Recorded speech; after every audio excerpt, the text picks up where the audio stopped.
जय माँ सर्वमंगला की जय। कैसे हैं आप? आशा करती हूँ माँ काली की कृपा से आप सभी अच्छे और कुशल मंगल होंगे। ये देखिए, ये लिली का पौधा है जो हम निकाल के लाए हैं। इसको चेंज करना है मिट्टी। 2 साल हो गए इसके मिट्टी चेंज नहीं किया है, लेकिन देख के पता नहीं चलता इसको चेंज नहीं किया है 2 साल से। तो ये देखिए हम लेके आए हैं। देखो कितने सुंदर दिख रहे हैं फिर भी। तो बारिश आने से पहले इसको चेंज करना होता है, क्योंकि बारिश के टाइम ही ये लिली के फूल खिलते हैं।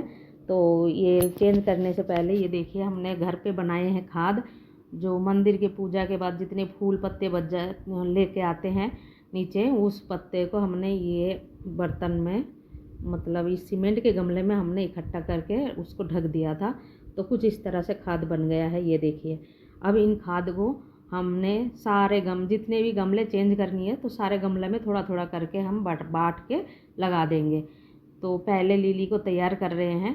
तो लिली को तैयार करने से पहले हमने ये खाद हमने ले लिया है। तो ये खाद लिया है और अब लिली के जो गमले हैं इसको खाली कर रहे हैं। तो अब ये खाली करने के लिए इसको उल्टा कर रहे हैं। तो देखिए पीछे 3 बड़े बड़े छेद दिखाई दे रहे हैं। कोई भी गमले में पेड़ पौधा लगाने से पहले उस गमले का छेद देख लेना चाहिए। छोटा हो तो थोड़ा सा बड़ा कर लेना चाहिए, अगर बड़ा हो तो वो तो ऐसे ही रहने देना चाहिए। और वो छेद को हमेशा ईंट पत्थर के टुकड़े या पुराने दिए उससे बंद, मतलब ऐसा देना चाहिए जैसे पानी निकल जाए। अब देखिए ये लिली को पौधा को हमने निकाल लिया और काट भी लिया उसके पत्ते को, और कुछ अलग कर लिया एक एक करके। देखिए एक प्याज के बीज की तरह दिखाई दे रहे हैं। अब देखिए इसके अंदर हम दिए, पुराने दिए हैं मेरे पास जो, उसको रख देंगे मोदी करके, जैसे इसके पानी निकल जाए आराम से और ये सड़े ना। अगर पानी नहीं निकलेंगे तो ये सड़ जाएंगे, इसीलिए पानी निकालना भी ज़रूरी होता है। तो इससे पहले हमने ये खाद डाल दिया है। ये देखिए कुछ इस तरह से। अब इसके ऊपर ये खाद वाला मट्टी भी डालेंगे। यही मट्टी को पूरा डालने के बाद इसमें पानी भी डाल देंगे, जैसे ये अच्छी तरह से बैठ जाए। अब एक एक करके इन लिली के पौधों को हम लगाएंगे कुछ इस तरह से। इस तरह से लगाएंगे और जितने हो सके आएंगे इसके अंदर लगाते टाइम सारे ही लगा देंगे, छोड़ेंगे नहीं एक भी जगह को, क्योंकि जितने घने लगाएंगे उतने ही घने फूल खिलेंगे और इससे दिखने में भी अच्छी लगती है। और मुझे तो बहुत ही अच्छी लगती है जब बारिश के मौसम में लिली के फूल खिलते हैं।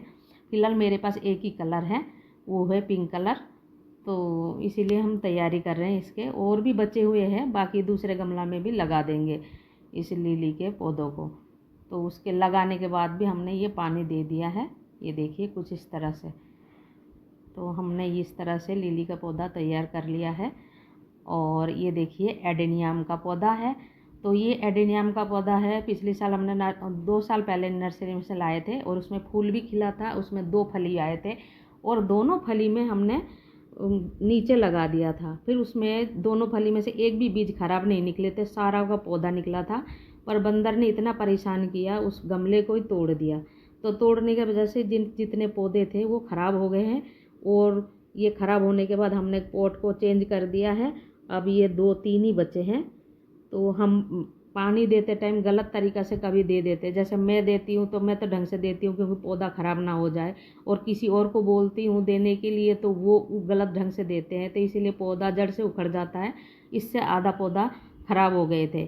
तो ये 3 बचे हैं, 3 में से मैं 2 को उठा के छोटे पॉट में लगा रही हूँ। तो ये लगा रही हूँ, अगर लग जाए तो सबसे बढ़िया होगा, क्योंकि मुझे 2 पौधे और मिल जाएंगे और एक को छोड़ रखे हैं इसके साथ ही। तो कुछ इस तरह से मैं इस दोनों पौधे को ये छोटे पॉट में हमने लगा दिया है। अगर ये जी जाएंगे तो बड़े हो जाएंगे तो दूसरे पॉट में हम शिफ्ट कर देंगे अगले साल।